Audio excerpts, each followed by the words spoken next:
All right, friends, kids, men and women, commanders. We're getting into day 3 of the workshop and day 4 of my live streaming efforts. Great to have you here right off the bat. Definitely a little bit behind today. I had a very hectic day, very hectic morning. Please allow me just a moment or two to gather myself. Looks like I need to adjust my forehead just a small amount. Let me try and do that here. Forehead looking a little hot. How y'all doing? Hit me up in the chat if you are ready to rock with probably the final day of Commander. If you're ready to go, excellent. Prepare yourself. Well, I drop the brightness ever so slightly. Oh, it's not a brightness issue. It's a green screen issue. Okay, then. Do-do-do-do-do-do-do-do-do. Chroma key, you know. Get that similarity there. Oh, wrong way. Wrong way. Well, you know what they say? Always do things a little bit extreme to see if you like it. You know, like, do you like this better? Should we just go with this? How about this? How about this? How about we do some of that like impressionist art? May the algorithms be ever in your favor, the statue said. 413, let's hit him with that proper green screen. There you go. Oh my God. How we doing? Hey, Deep Rest Quest. Deep Rest Quest. I just got that. Very nice. Welcome, Deep Rest Quest, Joven. Listen, guys, we need to get back into the Commander dashboard. Let's give the people a chance. Should we post on Discord? Should we post on Twitter? Should we post on our social media that we're going? Yeah, I guess we should. Let's do that. Let's gather ourselves. Click the share button. Let them know.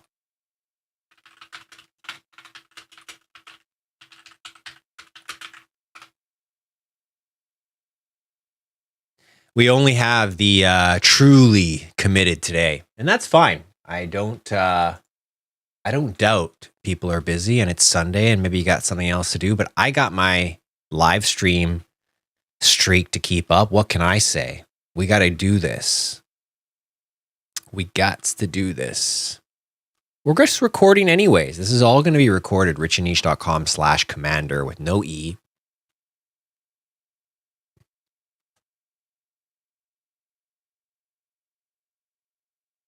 So where'd we leave off? Well, looks like this is where we left off.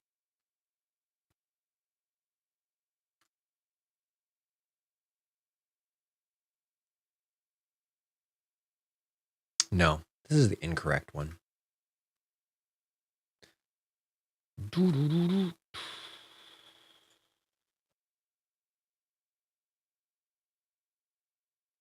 So what are we going to learn today? What are we going to learn today? Well, we're going to keep expanding on the action zone. We might build out a few more databases. We might do our first sort of non-contextual database relation, primarily between projects and clients. And what I mean by that is that, you know, projects, components, and tasks, they're very similar. But projects and clients, they're completely different ideas, but how will they intersect? And then how can we manage that data? Okay. Let's take a look at what we've covered so far in the action zone. We discussed the power of the template button. The client sweep pulls up a bunch of check marks. You can knock them off when you're ready. This is found under the 6 dots, under the plus sign, my mistake, as a template button. It's all the way down at the end. It's all the way down at the end. Hello, Jessica, Nick, welcome. Cherish, welcome. Get settled. We're going to do another 30 to 40 minutes of Notion at least. We'll see what else we can get up to. So the template button, really useful for creating quick checklists that are, you know, daily perhaps, weekly perhaps, but you don't really need to keep track of it because it's something that's just going to be built into your day. Like, you don't need a database to track your teeth brushing, but you might want to see that in a quick order of operations because maybe you've ultimately found the best routine for yourself, right? So you can use these for all sorts of routines, not just business, personal, and a variety of methods. Recall, when you go into the configuration in this area, you can drop blocks here of any kind, right? You can drop pages in here. I think you might even be able to drop templates within templates. Very powerful feature. Now, tasks are such an essential part of what we do that we put it up pretty high, right? Like whatever's up in the top left is priority. Whatever's in the bottom right is going to be less interesting just by nature of page design, right? So tasks get a lot of love. And as long as you're doing tasks relative to your goals and objectives, you will make progress in your life. That is no doubt about it. So when I open the toggle for do tasks, I've currently got it set up that there's some urgent tasks, some tasks in progress. Note here, I have not set the filter yet. We must have ended right here. Let's take a look first at this top database. It's the all tasks database, but when I go into all tasks, I can see a lot of different tasks here, 8 of them. But how come here I'm only showing 2 tasks? The reason for that is because we're using a filter, and we filtered to show the tags where to do is selected and the nature is urgent. This is a very important area. What's urgent and undone, that should be important to you. You should want to see that up top. Okay. Tasks in progress. How do we go from this to tasks in progress? Well, we're going to add a filter, and we can go to the 3 dots and click filter, or that is the primary way. Add a filter. And this time we want the tags, and we could have renamed tags, right? It could say status, contains in progress, right? So now we know what's in progress. Is it important that we also know the nature? Maybe. But do we need to filter that? Maybe not. Maybe we actually value urgent tasks as a separate tab and tasks in progress as something separate as well, whether they're important or not. Because once something's in progress, it's really in a different state of mind.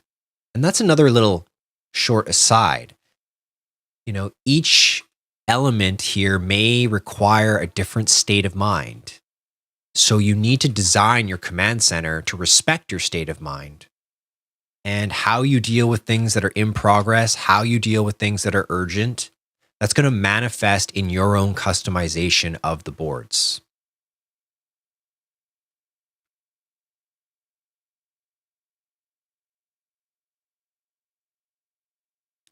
Let's do a whole new database and a whole new setup. So far, we've dealt with tasks, which are project managed via projects, components, and tasks.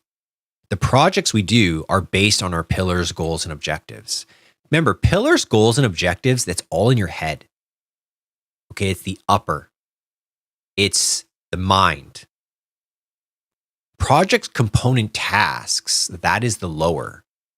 It is the body, it is the grounded, it is the work, it is the soil. It is the willpower. It is not the thinking, it is the doing. It is not the queen bee, it is the worker bee. You have to start realizing that you actually have these different mentalities as you approach life if you're going down the entrepreneurial path. You cannot just stay in the upper and think and set goals. You have to be willing to get dirty and do the tasks or pay someone to do the tasks. And that's why they say it takes money to make money, because eventually you use the money you have to get people to do tasks for you, and that allows you to do other things. whether that's more tasks or it's managing all the people that do tasks. Right? So please identify the difference in your own self, the upper goal setting version of you and the lower discipline-based version of you. They're actually kind of two versions of you. You may struggle with one and be strong in another. You may struggle with both. That's not unheard of. Ideally, you tackle both the upper and the lower and you harmonize them. These notes over here, we wrote these down to give us a sense of what we wanted in our action zone. These should be italics. So we've already got the fast checklist done. You know what we'll do? We'll put a little checkbox. Look how quickly you can put a checkbox with square bracket left, square bracket right. Square bracket left, square bracket right. Okay, so we did the checklist. They're up here. We showed you how to do that. You can create as many routines here as you want.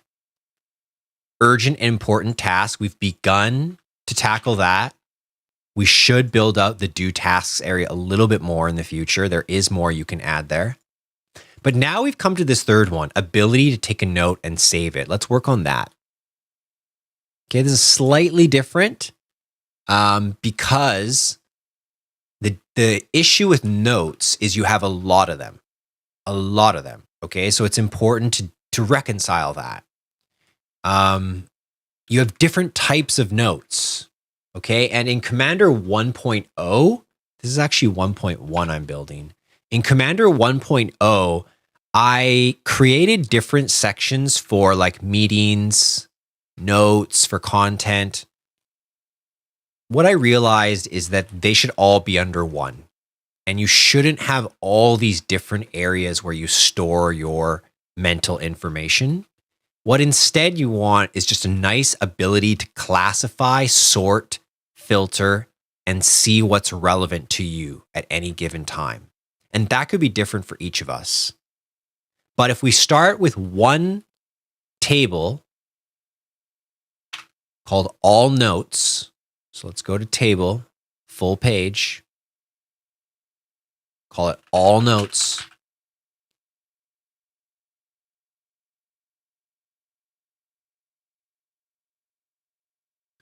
What are the different types of notes that you might have? I think that's important here. I'd love some support from the chat. Okay, I'm going to start listing the ones I can think of.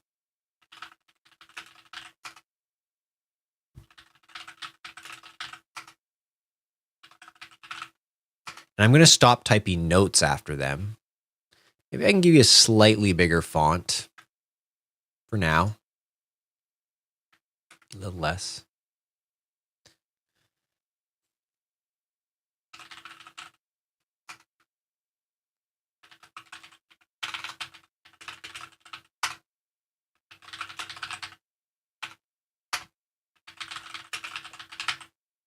What other notes can you think of? And I'm sure you can think of at least one that I haven't thought of. Or maybe I don't value it as much and I purposely left it out, but there's definitely other types of notes. Sure, let's go ahead and add personal as well. That's a good one. That's fine. I think there's a lot here. And I think that you all need to create the ones that make sense for you.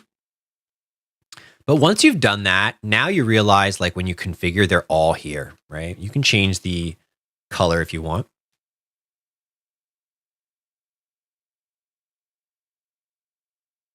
Let's just start with the fact that there's classification needed. Let's not, one of the obvious ones we can also add right off the bat that you haven't seen yet. Created, date created. So, it's kind of nice to set the date when you set it up. So I think that's an obvious one that you might have for a note. Let's just give, first of all, let's stop using all four. Okay, let's drop a few here. And just to, kind of keep it a little bit simpler, let's go for some of the main ones. And let's kind of, there we go. This will be fine here. What is thought capital? Thought capital is content ideas. things that you should turn into content, but are really just an idea for now.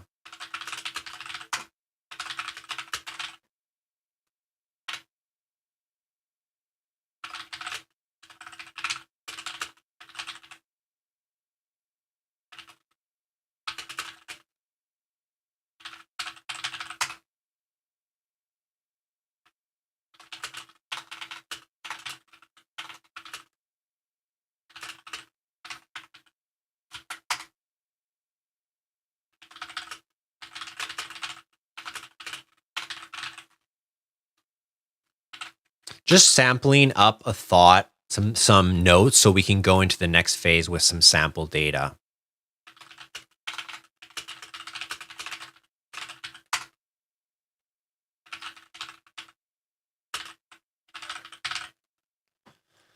Okay, so I just made up some random notes and I selected the type of notes. Okay, let's go back into our area. So notes, they're separate. They're not the same as projects, components, tasks. They're not the same as pillars, goals, objectives. So I like to give them a slightly different color.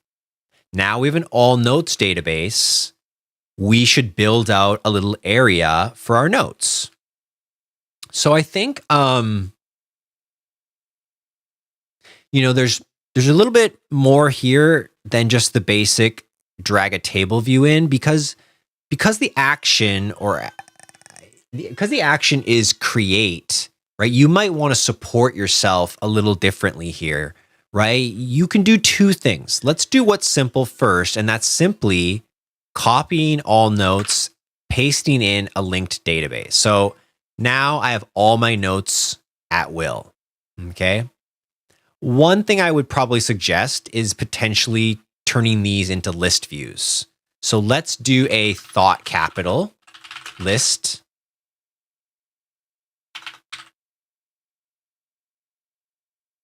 And let's filter. Type of note is thought capital.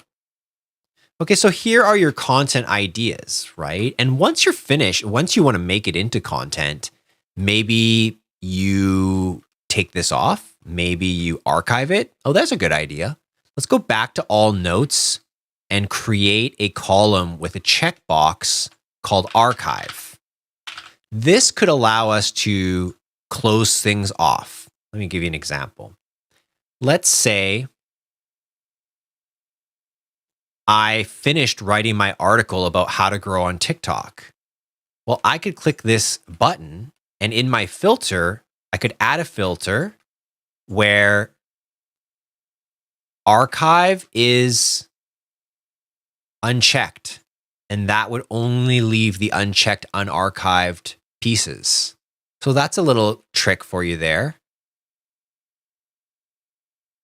If that matters to you, right? If you want to be able to clear things, that's how you could set that up. And maybe you don't just want thought capital, right? You're going to add another one. You're going to add another list called quick notes. Turn that into a list. Add a filter.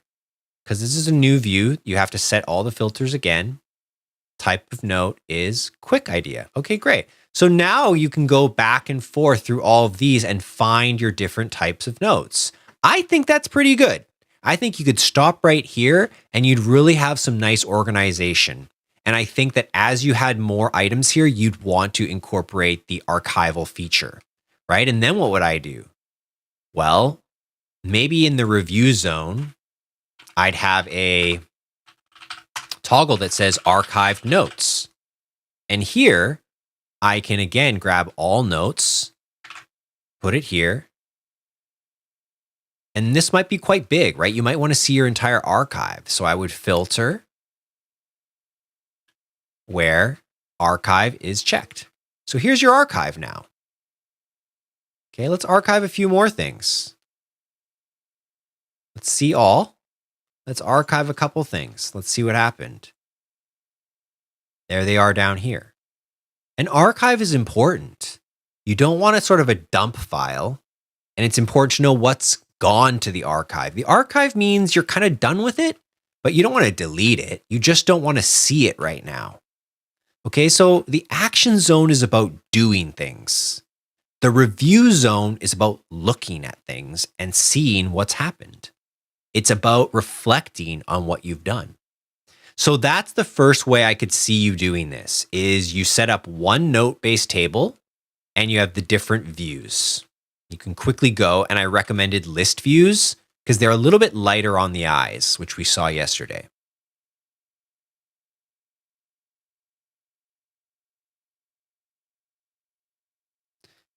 There's another way we could do this though, and I'm just going to delete this now.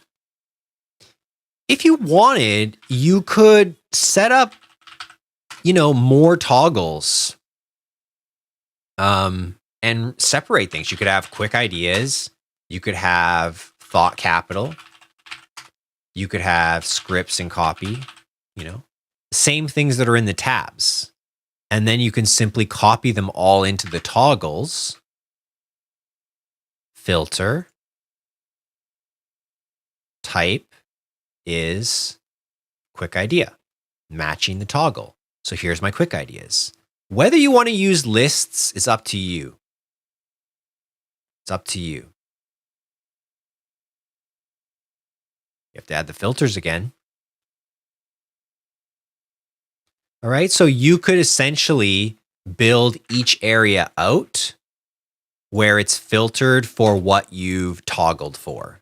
And so this is simply an alternative from the list view option by putting them all under the views. Now, I think they expect you to do this version where you put them all under here.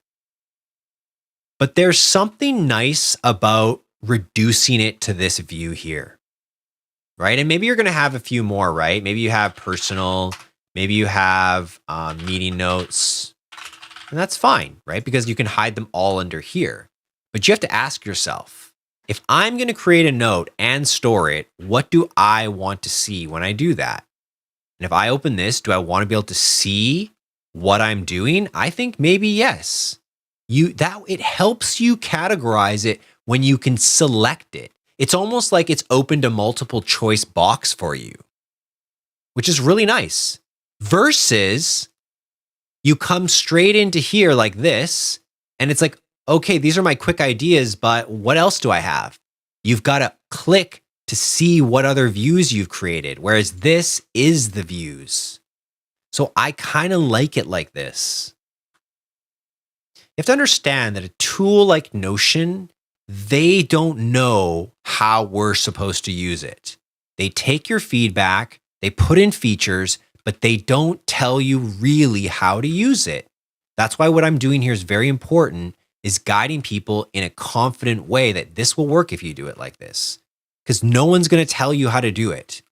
You have to have confidence. And that's why when I started this workshop, I said, this is not about becoming overly technical.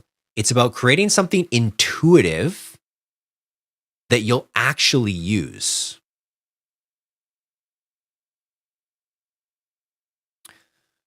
So to summarize what we've just gone over, it's how to build your note-taking area. The ability to take a note and save it. We're done with that now. We built the all notes section. We added a column so we could identify the type of note, and we're committing that everything that's a note goes in here. 70% of what you're creating is a note. The databases aren't technically notes, but you may have a database of notes. Notes contain information. Notes don't have to be short. Notes can be extensive or simple. And I think that putting them all in one place is a good idea for the long term. Having a sense of the types and the ability to archive is a great starting point. You really don't need too much else. You can start with this. Okay, so that's the notes section. That's going to do it for this chapter. You now have the first 3 areas of your action zone. Fast checklists, the ability to do and see tasks that are urgent and important and more potentially. The ability to create a note, store it, see it, go back into it and start typing. Right? We're using the structure and framework of Notion We haven't even talked about writing content in Notion yet. You actually come into each individual file and you start, I didn't mean that. You start typing and you start adding, you start clipping, you start talking, discussing, collaborating, building, designing. That's the next part, right? Like that's what you do after you get organized. Note, every note can have an icon. Who asked for the vaccine icon? Hell no. So you could even use icons to suggest what the note could be about. Helpful, simple, right? Okay, so where do we go from here? Well, the fact is you can get started with this at this point, and this will be great. You'll actually have the ability to do a lot. One final thing that I think is really important is the contacts. Let's spend a bit of time on contacts now. Let's take a short break so I can catch my breath. We'll take questions. We'll end this chapter. And then we'll move into the next chapter where we build out a client database. And then we're going to link clients to projects. And then you're going to get a bit more excited because that's one of the best things to look at. Which projects and which clients are going on? To me, that's very important. Do we have any questions in the chat? Great to see y'all here.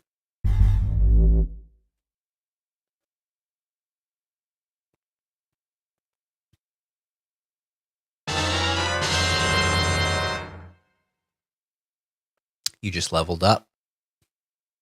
Where are we at, guys?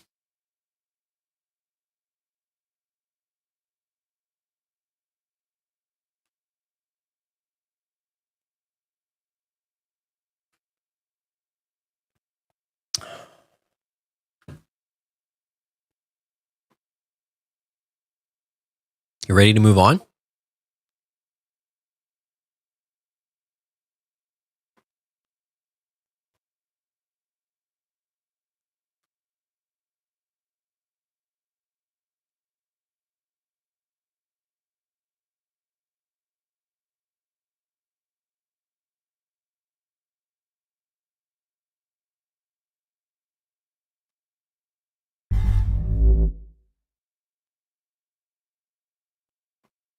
Let's add a few contacts to our database. A new table, a full page table. Now, in COMMANDR 1.0, I called it all clients, but it should be all contacts. So in COMMANDR 1.1, we're updating this.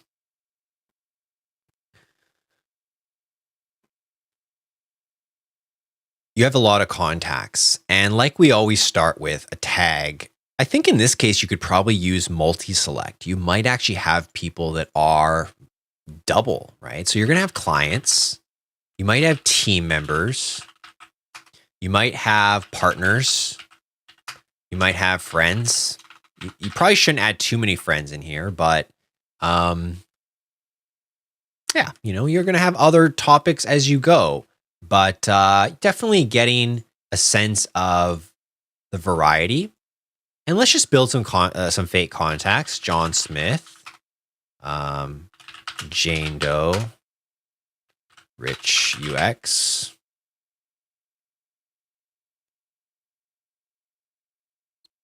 Okay, so I think we should talk about the contacts database a little bit because I think that you have some slightly more unique elements. Besides type, type's a bit of a weird word. Email. Let's get their email in here. I think that's pretty important for contacts, don't you think? That we get their email. And I also want to get their website, especially if they're a client, they're definitely going to have a website. What else? Might as well get phone number if we're going to be doing client CRM work. Right? And I would also do status. It's slightly different than type. I think the statuses are active, inactive. And although this is a bit more client-oriented, I still think it's an important thing because just similarly like the notes, After you get a lot of contacts, you don't always want to see them all. And I think active is an important segment of who you might want to see. Inactive means you stopped working with them, but they're in your contact list. All right, so I'd configure these, always changing the colors to make them look a little bit better. I think inactive can be gray. That's fine.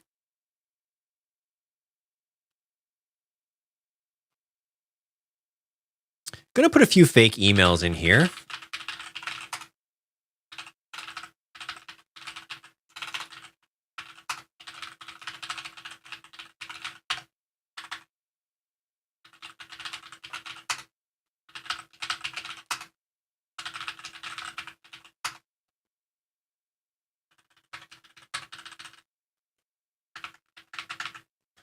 All right, so you've got a basic contact,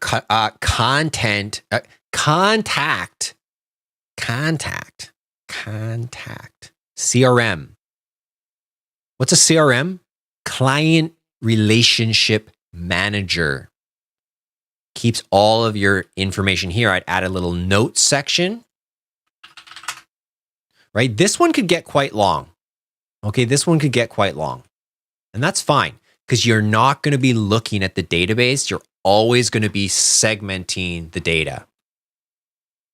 We always use full page tables in our pure databases to keep them very clean. But there may be times when you create a single dashboard where an inline table or two may find its way into your efforts. So now that we've got all contacts, and I think they're their own sort of thing as well, so we're going to give it a different color. Why don't we see if we can link any projects with some contacts? So let's go into our projects database. Let's create a new column, and we're going to relate it to our all contacts.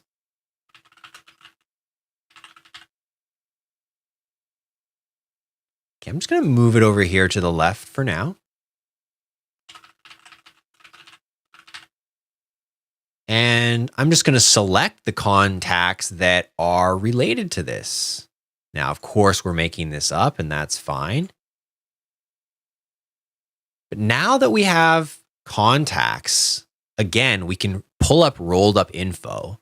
So I've inserted a column to the right, and I change it to a roll up.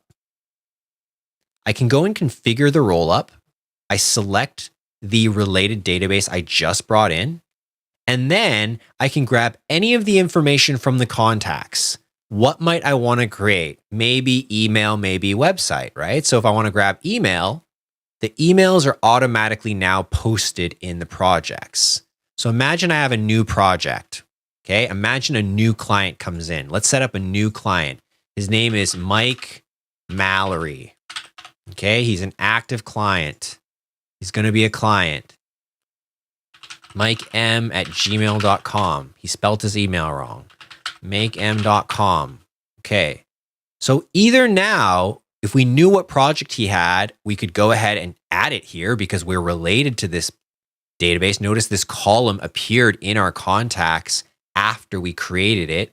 Or when we go into our projects, we can, write our project here like Mike, he wants to create, build a website. This is up next. Pretty high priority. It's due in 3 months. The contact is Mike. That'll pull in his email. Great. If I wanted to build components for that project, I could do them here. Or I could link existing components from the database. So now you're starting to see some multi-level linking. If you have any questions, go ahead and put them in the chat. But what I like to do is in my management zone. So this is where you may create a new area. But for now, we're just going to go see clients. We're going to go to our contacts. I don't think you need to see your friends. I don't think you need to see your partners all the time, but your clients or anyone who's paying you, I think they should be in your action zone. And for those of you who are digital marketers, here's where you really need to sort of just rely on my experience and try and do what I recommend. Again, notice how the columns kind of come out of order. You might just want to fix them, as well as hiding various tables. I think you could hide a lot of them to start off. I wouldn't need to see the inactive, active nature here because, well, we could. What I should say is we can filter for it, but we should still hide the column because it's kind of obvious. Let me give you an example.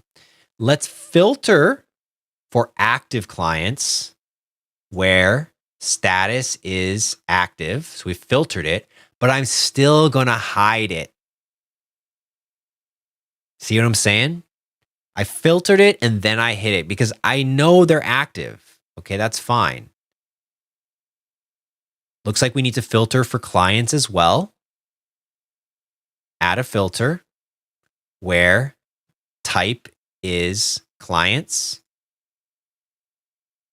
Do I need to see their website? No, hide. Do I need to see their email?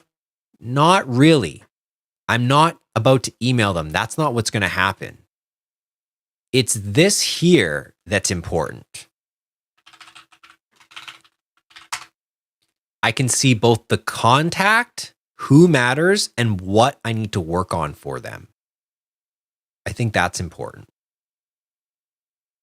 So this is about seeing clients and projects. It's an important area of business. And just to see and have the overview of who and what's on deck, valuable. Valuable.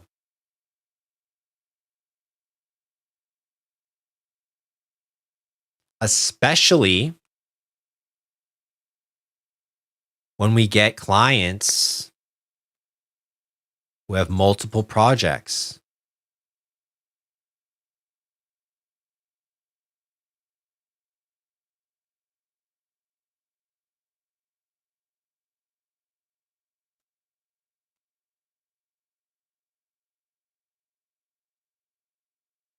How does that look now? And if you want, I think it's always fine to go in, add a checkmark icon if you want. Notice how the visual of this becomes quite nice pretty quickly. Now, in some cases, your contacts might be a business. So you might want to add contact. So maybe it's a business name over here.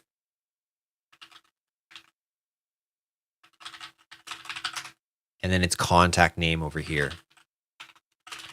Now, I think that's something that I might want to see. I might want to see the contact name here.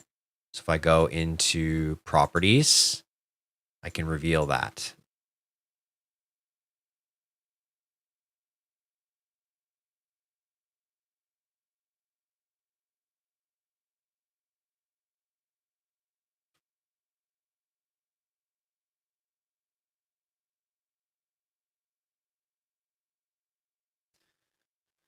So now we have routines, doing things quickly, tasks, knowing what's important and doing what's important, creating notes, storing the things that come in our mind, not losing them and organizing them, and taking a look at people's and key projects, key people and projects.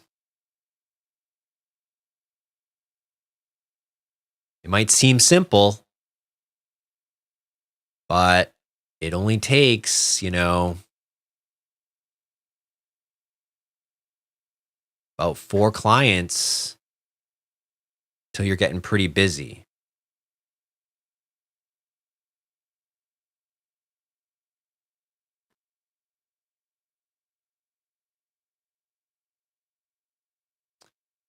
Right now, in mine, I'm looking at mine on the other screen to kind of build what I've built before. I have 5 active clients, 4 are in work mode, 1 is in discovery, and there is a total of 9 projects. Some are big, some are small. think it's a reasonable load of work. Definitely on the higher end for some, no doubt. But not crazy, okay?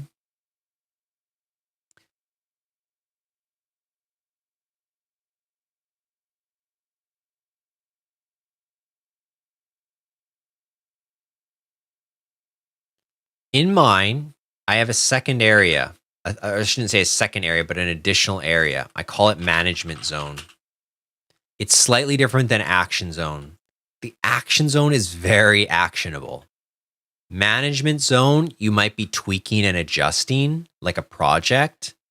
And review zone, it's not active in the form of you do anything, but you just look at data. So they're all slightly different. And another thing I like to add here, see timeline.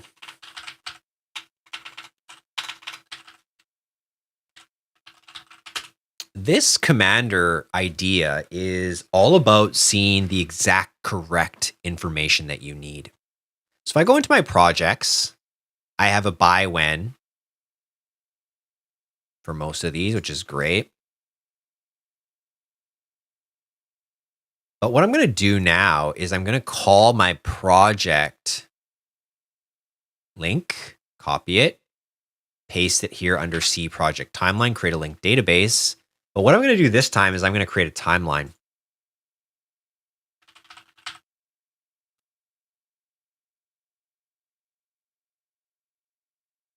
All right, so maybe your projects, you actually might want to start creating beginning and end dates. You can quickly do that here in the timeline mode. You know, you typically don't want too many projects overlapping. You can have them overlapping per se, like this, but what you wouldn't want is say this. Right? You've got too many start and stops all at once. You'd much rather have this.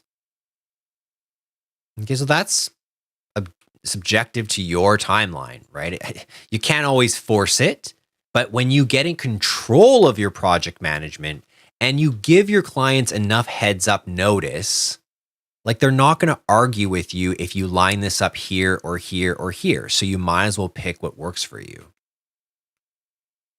Right? You can adjust your calendar for how wide of a timeline you'd like to see. I think month is good. I think quarter is good. It's not about switching project stuff here. It's more about just reviewing, how is my workload? Am I okay? Right? And if all your major projects are in here, you'll know. If you only have half your stuff in here, you can't necessarily rely on this. So you must commit to putting everything in one place for this to be maximized.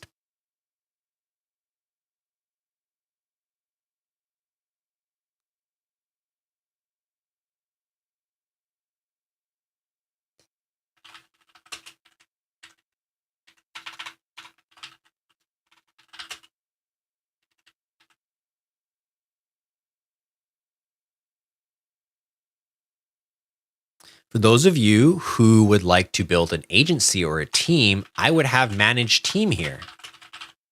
And in my contacts, I would add my team members. And then I would pull this over and I would filter for team members. Filter. Type team members. And I would have all my team members listed here and any relevant information for them.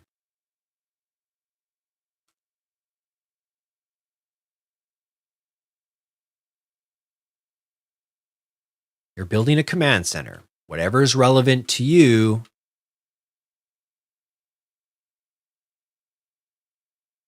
you start constructing areas. You are free, okay? You are free to write anything here and anything here.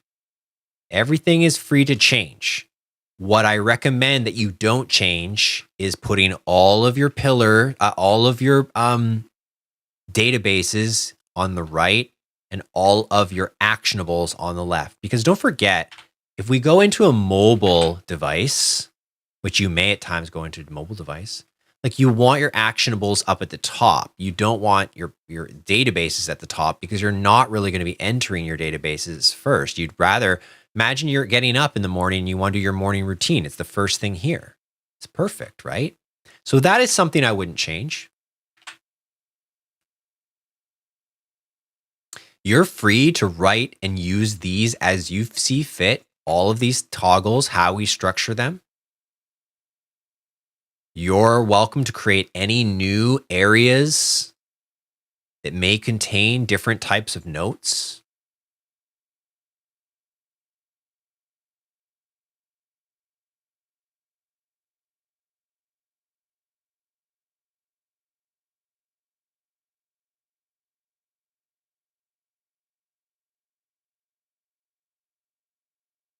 What you manage is what you manage.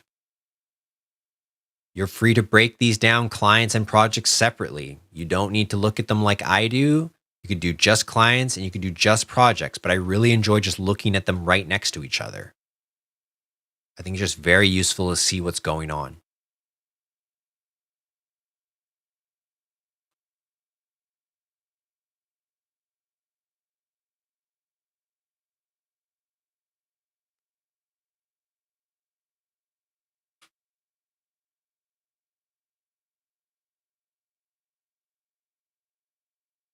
That's going to do it for this chapter on building the broader COMMANDR hubs.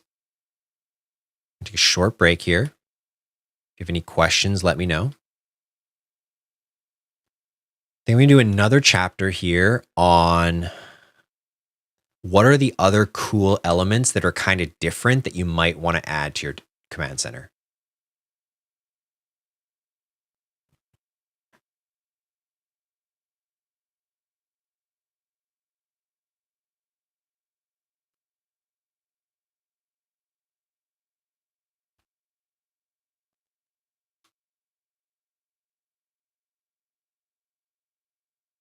Here's some other things that you might want to add into your COMMANDR.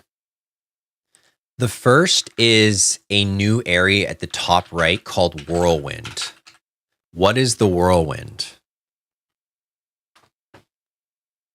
The whirlwind is all the tasks that come up in your business life that you weren't planning on doing, but are very important. You know, things that are kind of annoying, but you need to get them done.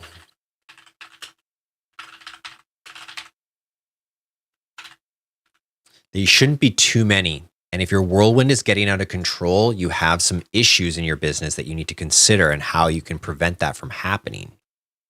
Why do I put it in the top right? Well, I think it has a good sense of attention up there because it is at the top, although be it on the right. I don't think you need to keep it clean every given second. And so I think it's okay to be in the right column above the databases because in a mobile sense, it's not priority, but it is available. You could technically also build another whirlwind spot here, but I think that starts to get this area too crowded. Notice my use of the rule of 3. 3 is such a great number to rely on. 3 per color, 3 per set, 3 per area, 3 areas. Okay, it's not pixel perfect. It's not decimal perfect, but it's nice. Okay, so whirlwind, you're just keeping it clean as you go about it. And you're just it's basically like, I need to remember this. Let me put it on my COMMANDR, but I'm going to get rid of it when I can.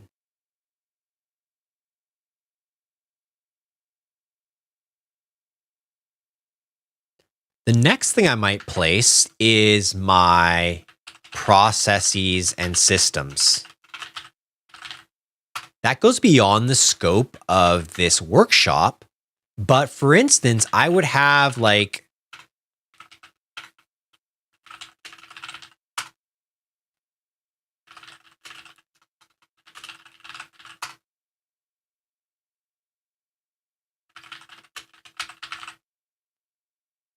I would have some toggles here. And I would have some systems, maybe some pages, all the important things that I do on a regular basis. So why did I choose these three?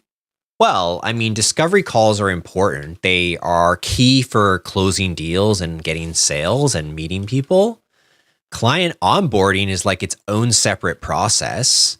And then you have your services, all your services, everything you get paid for. What might that be? Well, you might have, like website design, social media, post creation, blog post creation, video editing, something like that. And then within these, it's up to you. You could turn these into pages. Okay. You could turn them into toggles. You could turn them into template buttons. But this area is not for working. This area is for keeping things that are important, like the vault, like all your processes. So I'd be more apt to see you turn these into pages. And when you go into the page, I would have like this special area that walks you through all the steps, and you would be able to follow that. I think that's important. That's far beyond what we can cover today. But if you take all my courses and you extract the information, you could essentially have all those things over here, including funnels, Facebook ads, all this is content. So each one being its own page with its own sort of SOP. I think these are SOPs. Okay. So my vision is to give COMMANDR this whole system away for free. And when you buy my course, I'll try to include the Notion SOP in a separate link, and you would be able to copy paste the course SOP into your COMMANDR. Does that seem like a good idea? Of course, you've got to buy the courses. The SOP is so valuable. But I think that's a really cool way to integrate this, hey, do what you want with COMMANDR. But if you've taken our courses, they actually really integrate. So we're working on developing these areas. Discovery calls, that would come from Digital Marketing Consulting Essentials. Okay, so I'm pretty excited about that. So what do we just do? And remember our principle. We don't want too much information below the fold. Notice over here, we're going below the fold. Okay, so what I might do is I might put a toggle here called all databases just to clean these up a bit. Like, I don't need to see this at first glance. I'm fine with that. I'm totally fine with this. Because there might be some other things I want in my vault. Like, how about my brand board with all my brand information? How about my library, with all my ideas of, or sort of sample work? It might not be a part of the SOP, but you might have all this info about how to write sales pages, how to create content. Where does that go? Okay, so I'm totally fine with toggling up all the databases. Another section I recommend you create below this, so it's like a final area, I would say like quick links. And I think it might be like website admin. It goes straight to like where you log in. You might have something like this, 30, 60, or like 10, 30, 60. And then you could link these to your Calendly, right?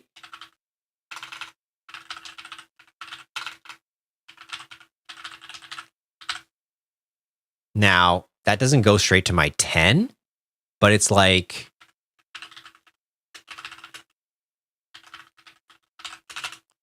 right? Like now I just built in a quick call schedule button into my, right? I could even go here, one level deeper. We'll say this was 15.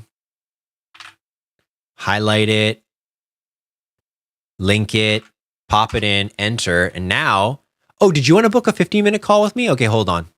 One click, copy. I'm back. I have my link on my clipboard. One click, copy, ready to go. Or I can probably even do this. Right click, copy link, paste. Nope, didn't help me that time. So don't do it that way. Click in, grab your link, you're off and running. How many different things might you have in quick links? I don't know. You could think of anything, a million things. And then you can even put emoji in if you want. Right? See how this gets to look really beautiful really fast? Hey, what happened there? It's exciting for me anyways.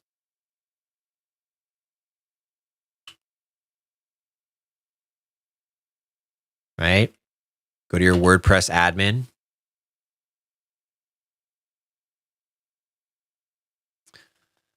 All right, I'm going to delete these links because I don't want to leave them here. I don't want people to have that. You like those ideas? All right, so now you're really starting to get a command center. You have the ability to manage everything you're doing. Your databases define really what is the scope of this world. Okay, so we haven't done reports. We haven't done services. Those are a little bit extra. I guess we can get to them, but I don't think we're going to get to it today. This is day 3 of the workshop. I think people are getting a little bit worn out of this. So I may just add those videos separately. I do think it's important to review your week. Admittedly, I'm not that good at that. Admittedly, I'm more action focused than review focused. However, while I'm here, let me leave you with this.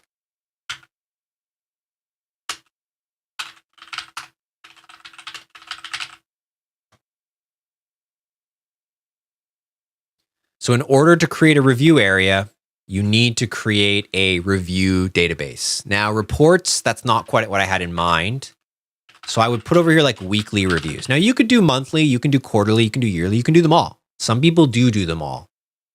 But I'm telling you, you really have to amp up your dedication to review yourself every week. But it may be invaluable as well to some of you. So what I would do here is I would probably delineate the week number. So I think we're in week 49. And, I would thoughtfully build out the columns to something like, oh, here's a cool thing you can do. Where is that cool thing we can do? If we go to select, what we can actually do is we can add the star emoji and we can build one. We can do that again. 2. Let's do one more. You should probably do all 5, but isn't this cool? You can kind of build these star-based rating system for your week.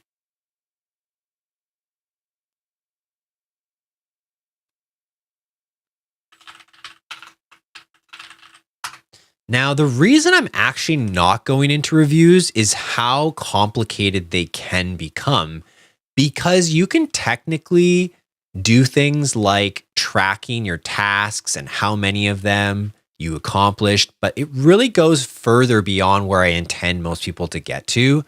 I definitely want to learn more myself about how to properly review.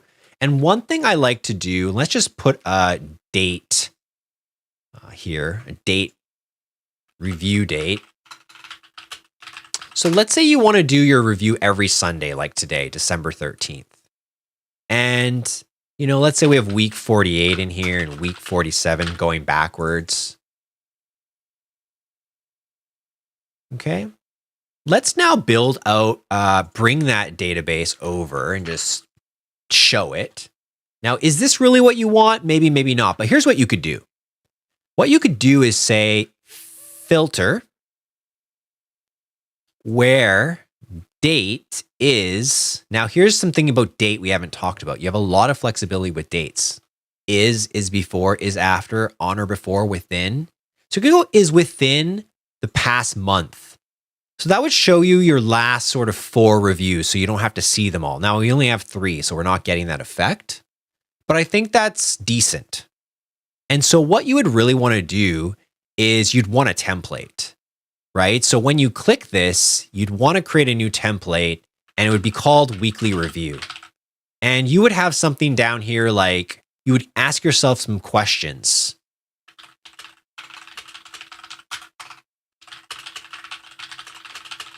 Up to you what you put in your week, okay? But once I'm finished with that review, now let's say it's next week.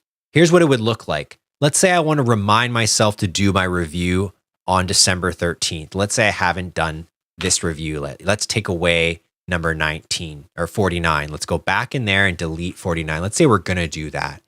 And let's say I wanted to remind myself to do my review. One thing I haven't showed you yet is if you use the @ symbol and you type remind, you can say things like remind December 13. You could also do December 20. See how it already took next Sunday? @remind today. Oops, that didn't work. @remind December 14, tomorrow. Okay, so you got to make sure that it's highlighted. You can always grab it here from the box. But what I like about this is it will give you a notification in the top left when that day comes. All right, so if I want to remind myself next Sunday, December 20th, click that. I will get a notification that day.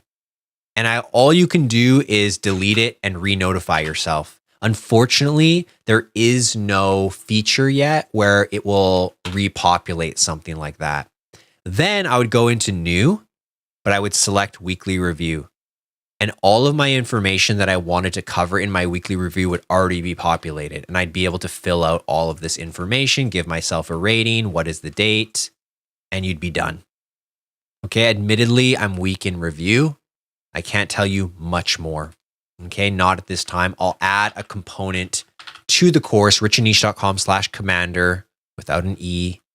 I should actually do both. I'll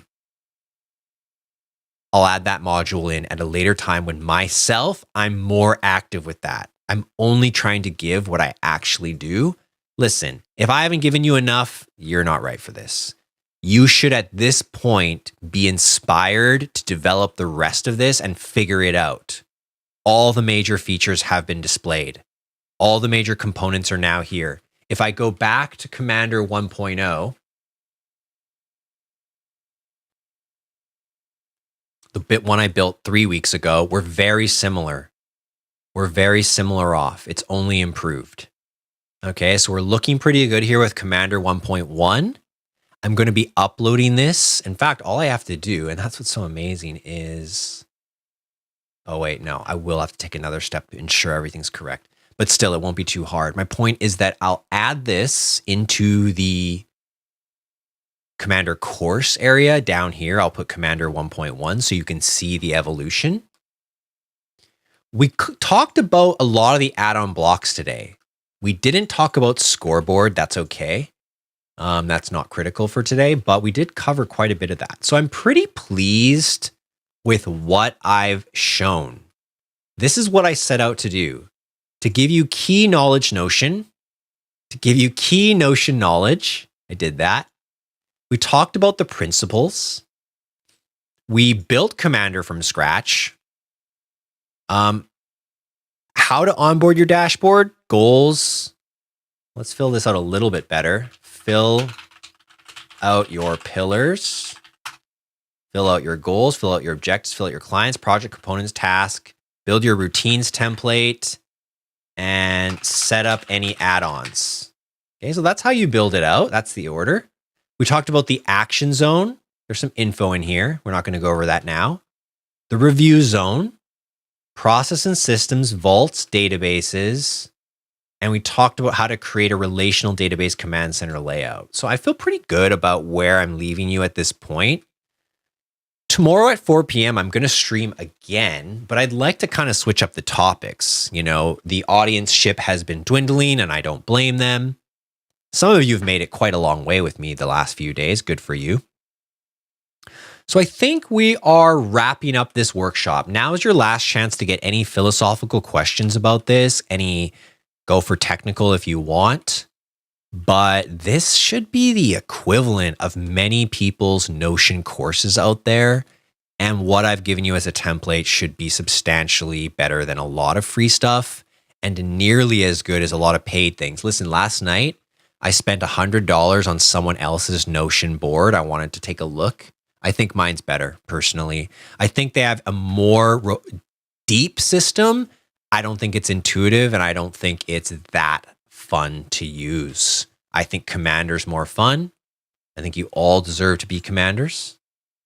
And yeah, I'm pleased with what we've created. So I'm taking any questions from the chat for the next few minutes, and I'm going to sign off, call it a week. It's been a good week. We're off to a great start. We got the momentum here on the stream. Pretty pleased.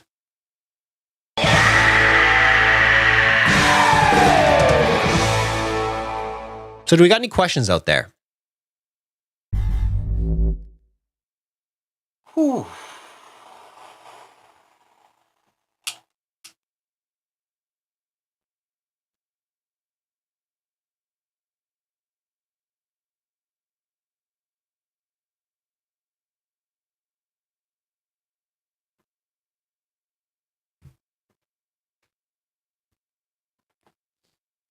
What's happening tomorrow? Well, it's a good question. Let's see what I put in the schedule. It is December 14th. Tomorrow.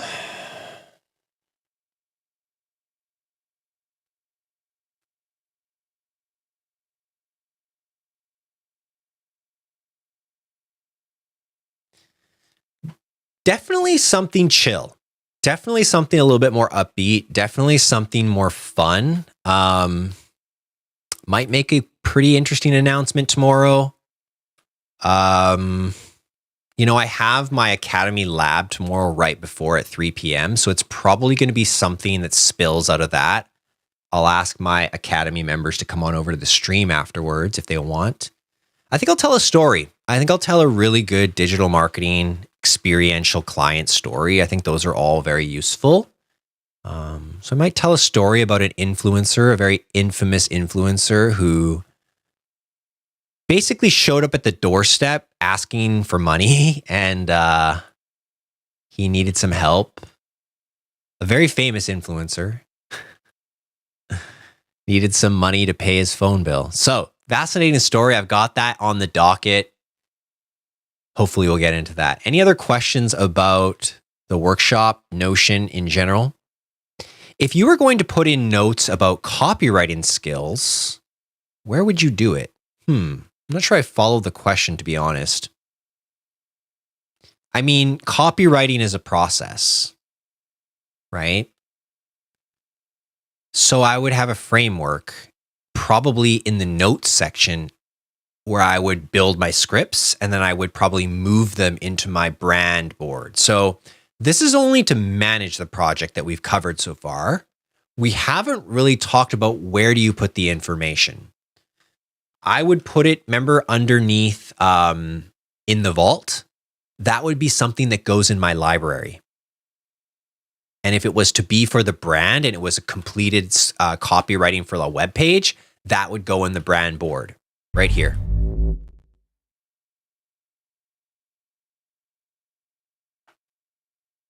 Okay, it's like right here. I would put copywriting how to right here, and I would put finished copywriting right here. In your brand board, it's a whole new world. It's a whole different dashboard. It's where you store your vision, your mission, your goals, your branding, your logos. It's different. We're not talking about that today. We could talk about that on another stream or another time. Like maybe I need to go much deeper with you all on all my Notion things. I'm only teaching you the project manager. You know, there's so many things I've built here already. It takes forever to kind of cover it all. The library is different from the brand board. The brand board is specific to the brand. The library is the information you want to carry with you in your second brain. Your library is like your second brain.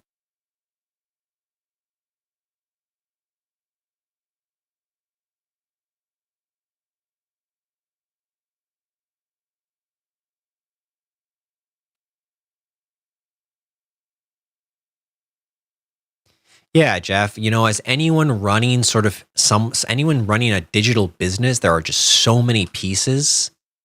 It's so important. I honestly didn't feel like a confident entrepreneur as much as I did after I started using Notion and Miro. And I felt like everything in my life is here. Everything that matters to me is right here. And you have to make that jump. And of course, that was a hard jump to make 8, 10, 12 months ago, when it's like no one's using Notion. It's like, am I going to put my whole life into this? Yes, it seems so.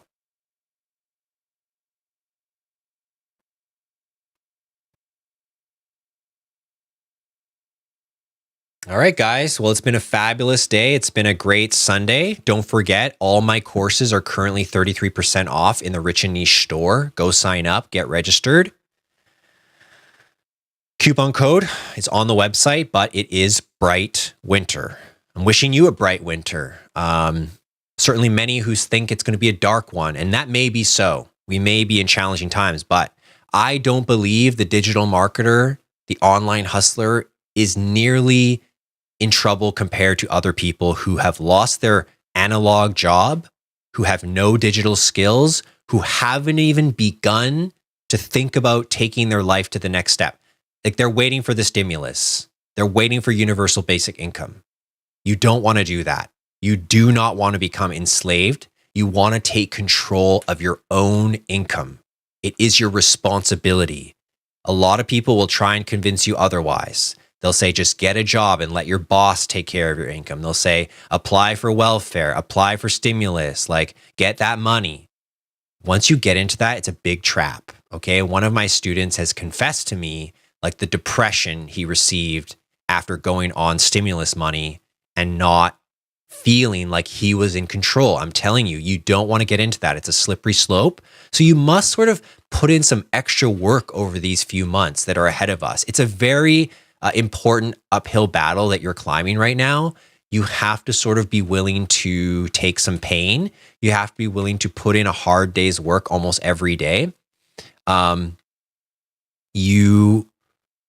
You want to end your day tired. You want to end your day like your hands are bleeding. You want to end your day with a few cuts and bruises.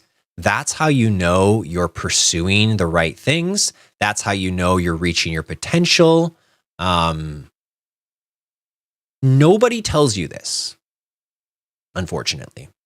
Nobody tells you like they'll tell you to work hard, but they won't really define it for you.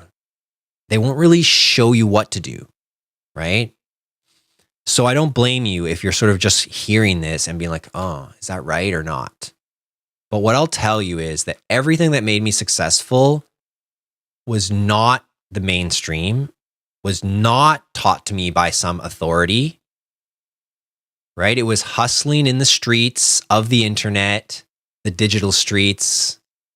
You're not a drug dealer. You're nothing out of illegal, but you have to have a hustler mentality. You have to really want to get ahead. You can't take on a victim mentality. You have to desire to be that responsible. And that's not for everyone, but I'll tell you, it is for my community.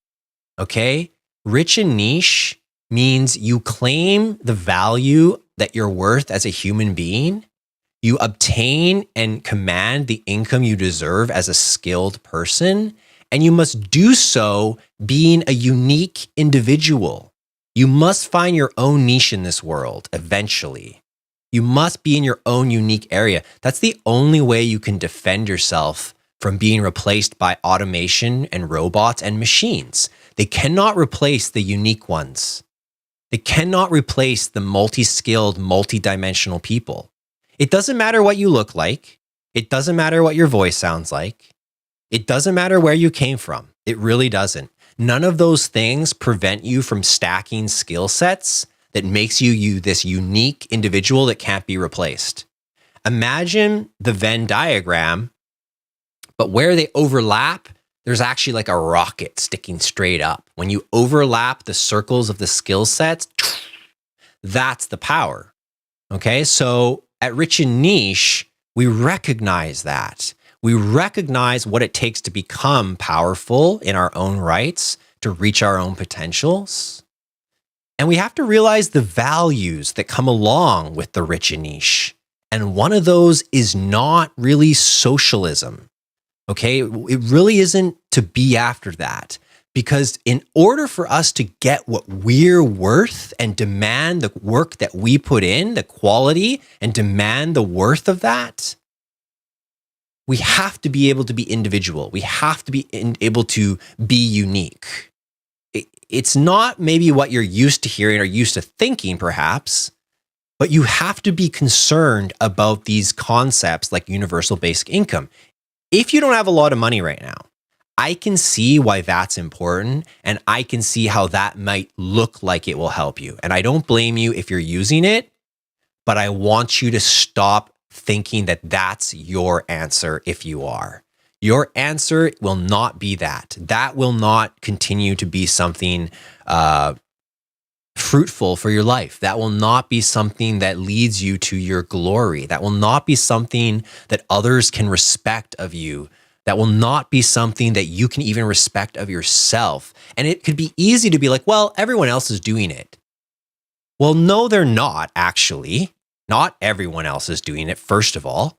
Just because someone else does it, does that make it okay for you to do it? Maybe.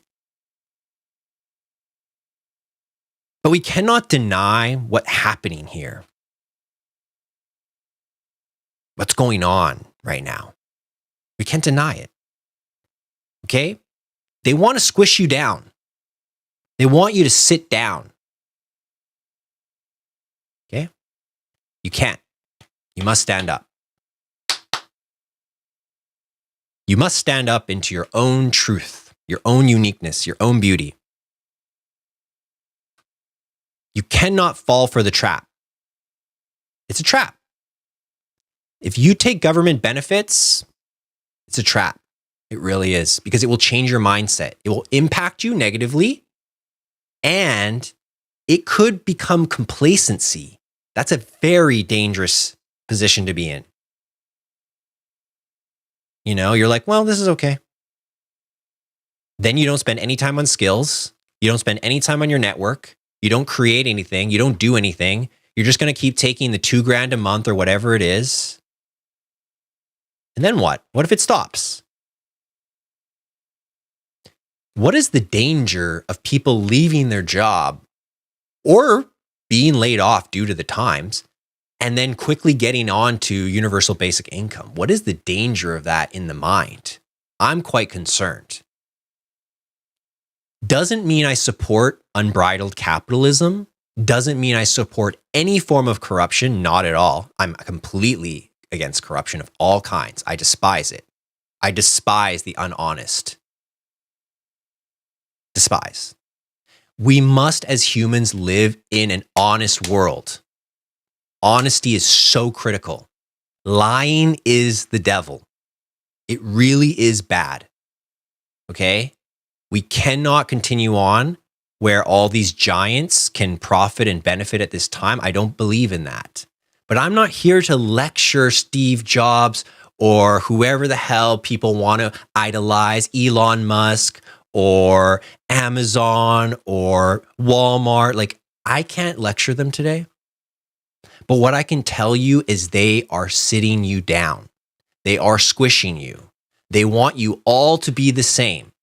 Rich, poor, even, doesn't matter. You're all going down. And we're going up. That's what they're saying. Because they are the ones telling you what to do right now. They're the ones defining what's safe, what's right for you, what are the rules. You know, you always see this like, why do people in power not have to follow the same rules? You must become aware of the games that are going on in our world right now, and they've become so complex. more complex than many of you could ever imagine. It takes 20 years of being on the internet like me to really see what has transpired. The internet has changed everything. And there's goods and bads. They're all happening at the same time. But what I've discovered above and beyond is you must take responsibility for yourself. And that begins an unbelievable chain reaction. To break free from the victim mindset that, hey, this happened to me, that happened to me, I'm hurt, I can't do this, it's not fair, so-and-so got this, it's not fair. When you can let go of that, my God, everything can change. It is that very nature, that victim mentality that prevents people from taking action. It's the ego, because the ego says, as long as I can play the victim, I can kind of be on easy street. I can kind of, just say that happened to me. In some cases, it is tragedy. You got in a car accident, you lost your arm, you're probably not going to start a business the next day. Maybe something, politically incorrect happened to you, or some sort of shaming or canceling event. I've certainly experienced these things. It can be hard to move forward. And in our current state of the world, communication has really fallen off. It's very difficult to communicate. You really have to calm your ego down in 2020 to communicate with people, because a lot of people want to be right all the time. I don't know why. They love being right all the time. Like, if people could just accept being wrong even 20% of the time, the whole world would change. It's because you can't even be wrong once that you're like, let's start a big fight. Let's start a big argument. Let's start a war. Because I refuse to be wrong once. Well, let me tell you something. I guarantee you're wrong about half the things you think. Half. Probably don't believe me, but I guarantee it. I guarantee it. That is how the world is these days. It's so confusing. What is right? What is wrong? Not in the moral sense, but more in the true sense. What is true? What is false? We're in a post-fact world where facts on the face of it, you can't get obsessed about it. You can't be so attached to a fact anymore. It's not that useful. Taking responsibility, being humble, not having to be right all the time, these are the ingredients of success.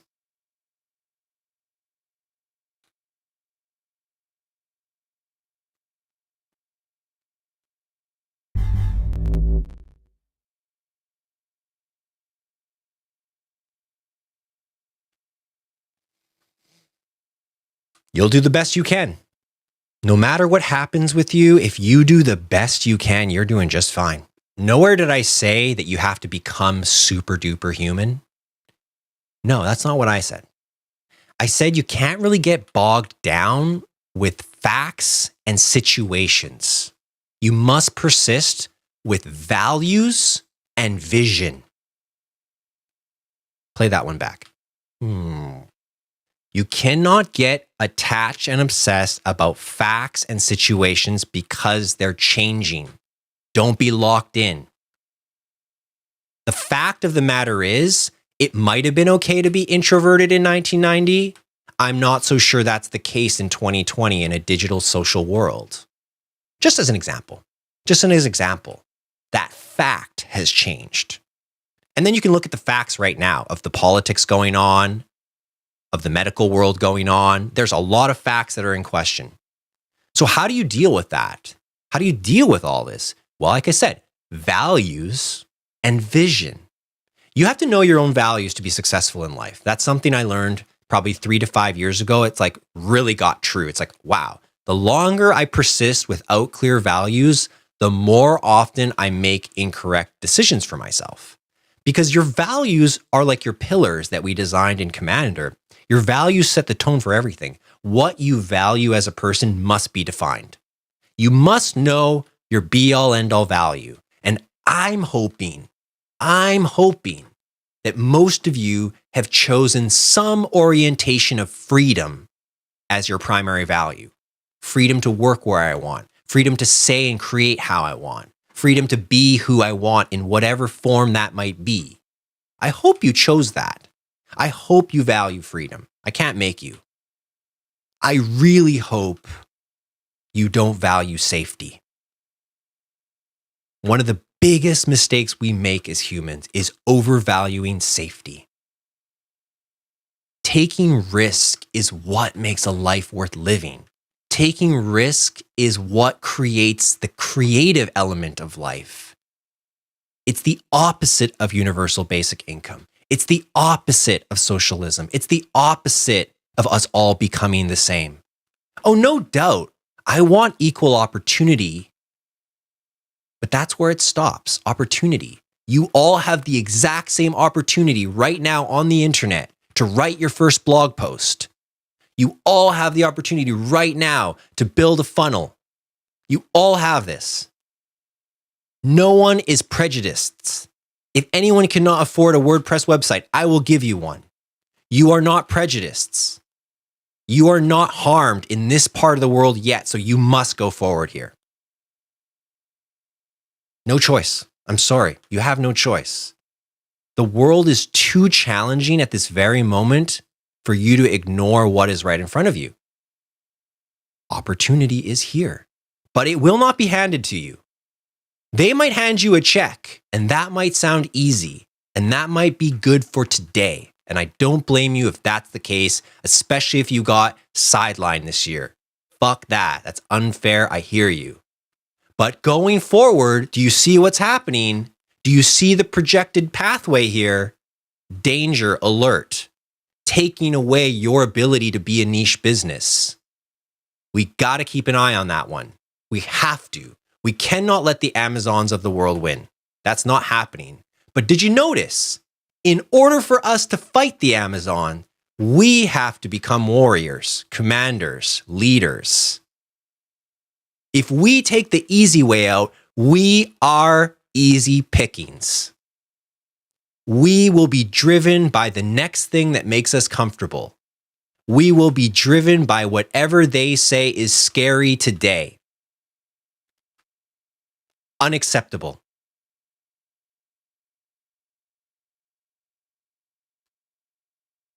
That is why you must not choose safety as your primary value. And so what's going on in the world right now is a contrast of those two concepts, freedom versus safety. And I've just laid down what I believe is more important and why. I'm not going to say what should be done. I'm not a political person. I'm not capable of seeing all the data. They are. I'm not. But what I'm going to tell you is I'm going to persist in pushing the rich and niche community to be off of that stuff. As hard as that might seem, because of the mindset. There will be no commanders on universal basic income. Maybe that check comes to you. Maybe you donate it. Maybe you give it to your mom. Fine. But nobody in my community will choose to rely on it. They may have to for some point, and that's okay. No one is wrong.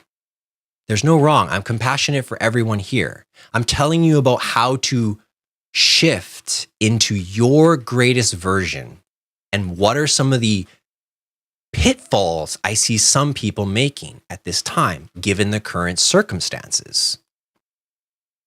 There's always something to be afraid of. Okay? Always. It will not change. There will always be something to be concerned about.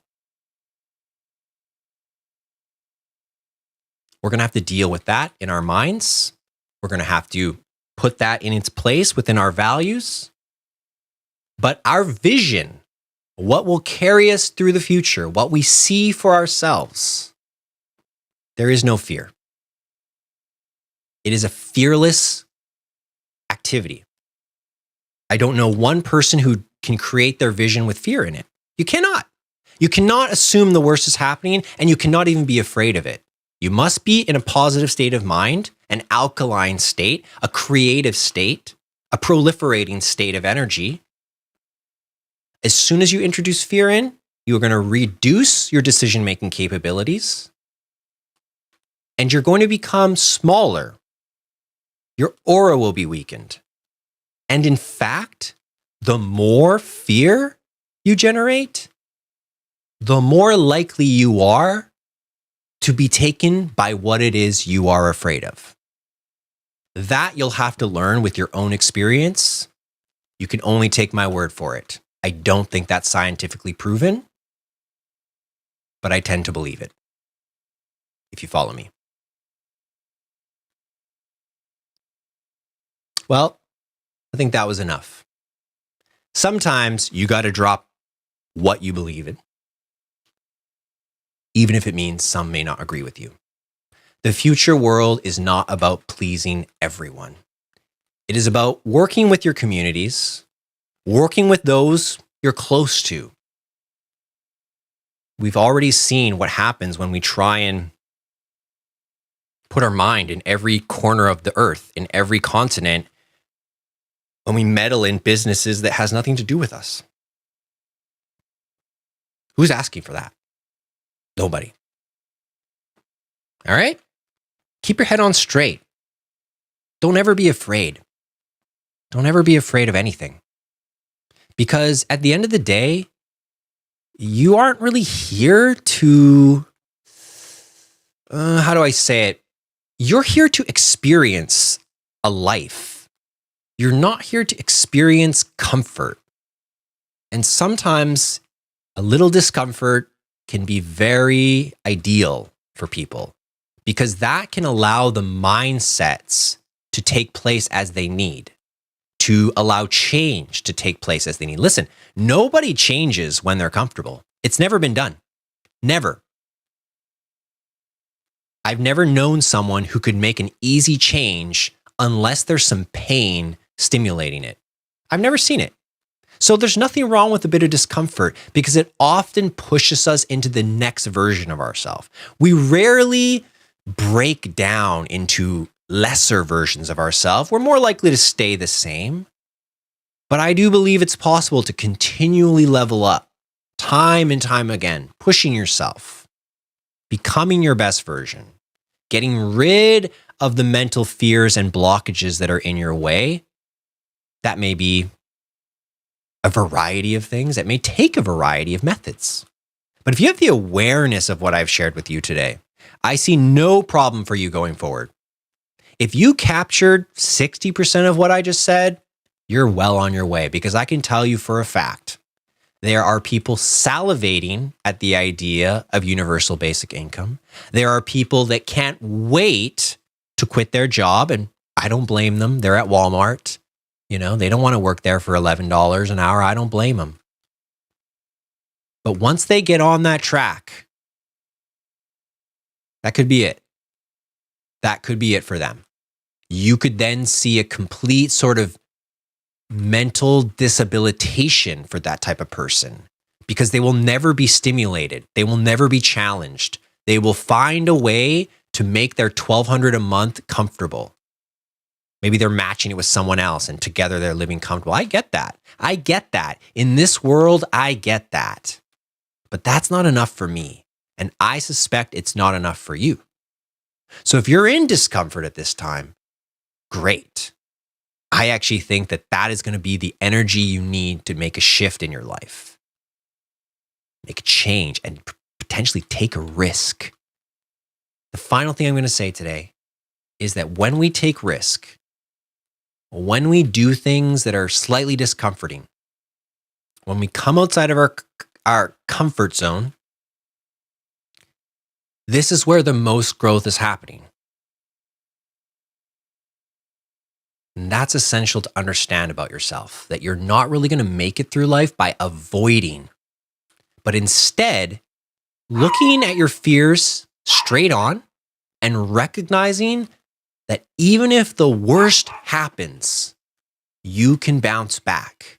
Because if you're in a skill-driven world, not a job-driven world, if you build skills, not a resume, no one can stop you from bouncing back. If you focus on jobs, that's okay, but not in 2020. You must now focus on skills because jobs are going to be so different 10 years from now that you're going to need different skills if you want a job, first of all. And if you can't rely on a job, which is very likely, the skills are going to save you. Maybe that skill is gardening. Maybe that skill is construction. Maybe that skill is digital marketing. I don't know. But as long as you go into skills, the worst that can ever happen is you start again.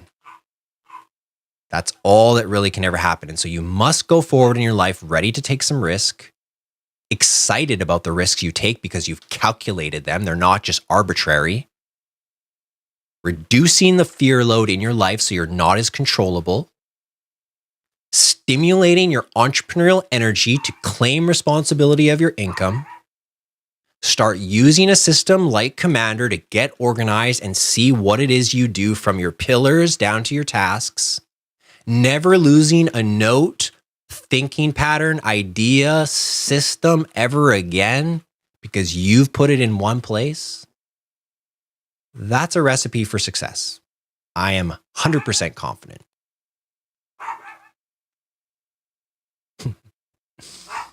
That's the rant for today, kids. Hope you're doing well. Hope you can take this with you and you realize what an inspiring time it actually is to be alive. Like 30 years ago, we can't do any of this. Shit may be popping, energy may be hot, but the fact is, there's never been a better time to be alive. I promise you that. It doesn't seem intuitive, but the unlockables are waiting to be found. Just remember, you are the rich and niche. You are the rich and niche. I'm going to leave you with that, guys. Have a wonderful day. See you tomorrow back 4 p.m. Pacific. Like this stream, subscribe. See you on Instagram.